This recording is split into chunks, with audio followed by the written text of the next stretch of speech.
पिछले 3 सालों की महंगाई का सबसे बुरा असर किस तरह पड़ा है इंडियन जॉब मार्केट पर।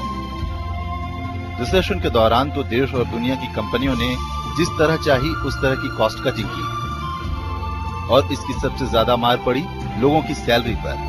क्या आपको नहीं लगता कि पिछले 3 सालों में धीरे धीरे हालात बहुत ज्यादा सुधरे भी हैं, लेकिन लोगों की सैलरी निकालने में कंपनियां अब भी आनाकानी कर रही हैं? ये काफी उतार चढ़ाव का समय रहा है। अगर पिछले 3 सालों में देखें तो जहां जॉब गई भी हैं, लोगों की जॉब मिली भी है वापस, और उसके बाद लोगों के बोनसेस लाइक फ्रीज हो गए थे एक स्टेज पे, उसके बाद बोनसेस वापस से आए हैं, ज्वाइनिंग बोनसेस वापस से आए हैं। तो काफी आप ओवरऑल अगर आप देखेंगे तो उतार चढ़ाव का समय रहा है, जिसमें कि हर तरह का मिक्स मूवमेंट रहा है। अगर आप देखेंगे तो पिछले 3 साल का डेटा बताऊं, we were very badly hurt because recruitment हो नहीं रही थी। लोग बाग वेरिएबल पे, बोनसेस, ये सब स्क्वीज करके बैठे हुए थे।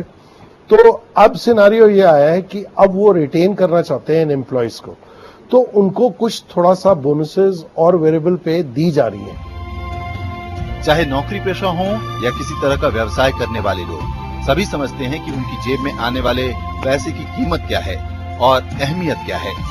रिसेशन ने कंपनियों को अगर सबसे बड़ी कोई चीज सिखाई है तो वो कॉस्ट कटिंग है, और लोगों को लगता है कि कंपनियां अभी भी रिसेशन को बहाना बना रही हैं। सम इंडस्ट्रीज हैं जो कि एक इसको बहाना बना के चल रही हैं। उनको एक थंब रूल मिल गया है कि रिसेशन है या मार्केट अच्छा नहीं है, उसकी वजह से हम आपकी सैलरी नहीं इंक्रीज कर रहे हैं या हम आपको प्रमोशन नहीं दे रहे हैं। अगर आप देखेंगे तो रिसेशन के समय भी कुछ कंपनीज में लोगों को इंक्रीमेंट मिले थे। देश की ज्यादातर कंपनियों ने 3 साल से यही बहाना बनाया हुआ है कि रिसेशन है और वो सैलरी नहीं बढ़ा सकती हैं। आपको क्या लगता है, ऐसी कंपनियों की सोच बहुत जल्द बदली जानी चाहिए? बहुत सारी ऐसी कंपनी थी जिन्होंने लास्ट 2 साल से कोई इंक्रीज नहीं दिया था, कोई इंक्रीमेंट नहीं दिया था, कोई प्रमोशंस नहीं दिया था।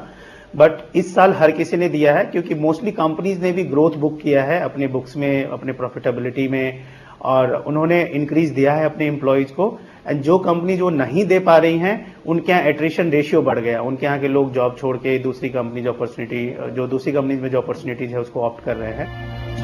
पूरे देश में जिस तरह ज्यादातर लोगों की सैलरी नहीं बढ़ी है, और ऐसे में अब तक की ये ऐतिहासिक महंगाई की मार लोगों की सैलरी को दरअसल घटा रही है, क्योंकि लोग भले ही ये समझ रहे हैं कि उनके हाथ में तो उतना ही पैसा आ रहा है, मगर जिस तरह एक एक रुपए की वैल्यू घट रही है, उसमें पिछले 3 सालों में ही लोग जिंदगी में 10 साल पीछे हो गए हैं। उनकी सैलरी आधी हो गई है।